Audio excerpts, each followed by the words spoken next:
March 2020. 31 days the world is not likely to soon forget. It was the month that a new coronavirus that had infected tens of thousands in China became a global pandemic. Take a look at the infection rates. On March the 1st, nearly 89,000 cases of Covid-19, the disease caused by the virus, had been reported worldwide. Then, the vast majority of the cases were still in China, the original epicenter of the disease. By the end of the month, infections worldwide increased nearly 10 times to nearly 860,000 cases, and deaths soared from over 3,000 to more than 40,000. But how did things get so bad so quickly? Early March saw Iran and Italy suffer dramatic increases in infection numbers. Iran's health minister was one of the first public officials to be visibly sickened by the disease. Iran's epidemic reached the top levels of its government, and mass graves were dug in the countryside. In Italy, the virus spread fast, despite early attempts to protect citizens from the novel coronavirus. The nation had already declared a state of emergency by the end of January, after a Chinese couple holidaying in Rome tested positive for COVID-19. Italy reported its first local case on February 20th, but scientists believe the virus had already been circulating in the country for some time. During Italy's peak flu season, people were being diagnosed with influenza, when they may have actually had COVID-19. Infections in Italy rose from 4 cases on February 20th to nearly 106,000 by the end of March. By the end of the month, nearly 12,500 deaths related to COVID-19 were also recorded, more than 3 times the number of fatalities in China. This despite the government ordering a lockdown for the entire country on March the 9th. Decisione giusta oggi è di restare a casa. Il futuro nostro dell'Italia è nelle nostre mani. Visiting Chinese medical professionals said more needed to be done. 我看到了他的公交车还在运行，我看到了他的人还在运行，我看到酒店人还在聚会，我看到很多不戴口罩的。 After Italy, Spain has the most COVID-19 related deaths in the world. Nearly 8,500 people died in March, and infections there jumped more than 1,000 times. The Spanish government announced a near-total lockdown on March 15th to try to curb the spread of the virus, but after 2 weeks, thousands of new cases are still being reported every day, leaving hospitals overwhelmed and the health service at breaking point.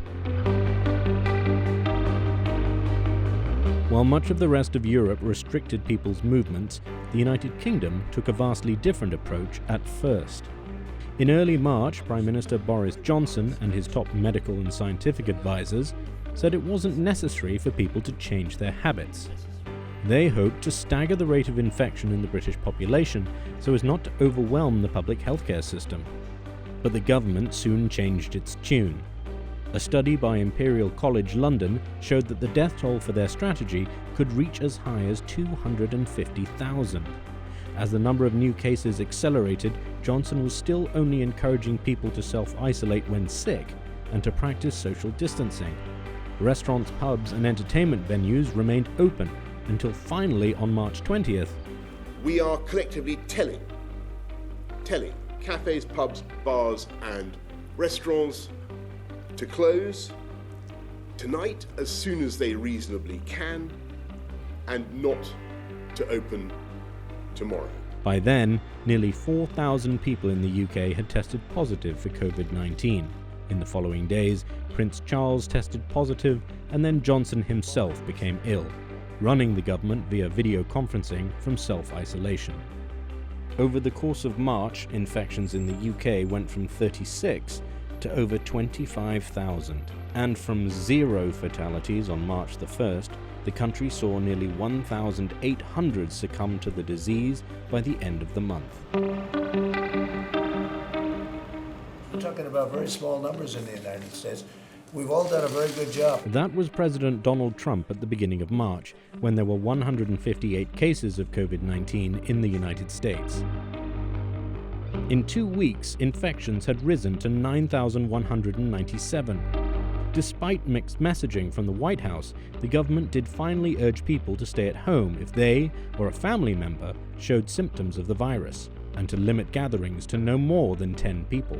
We really want people to be separated at this time. But in the 2 weeks following the plea, COVID-19 cases in the US increased to more than 188,000, and the death toll shot up to more than 4,000 people.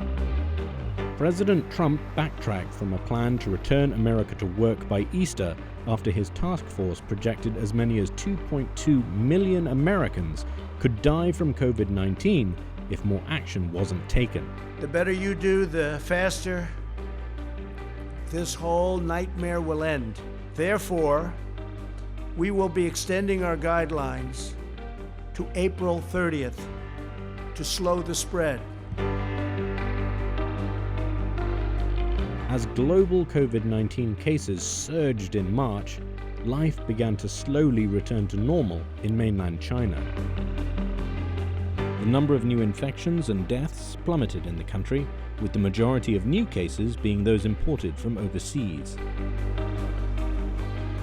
Officials credit the complete lockdown of Hubei province, as well as tight restrictions and quarantine rules in other cities, as being key factors in containing the virus.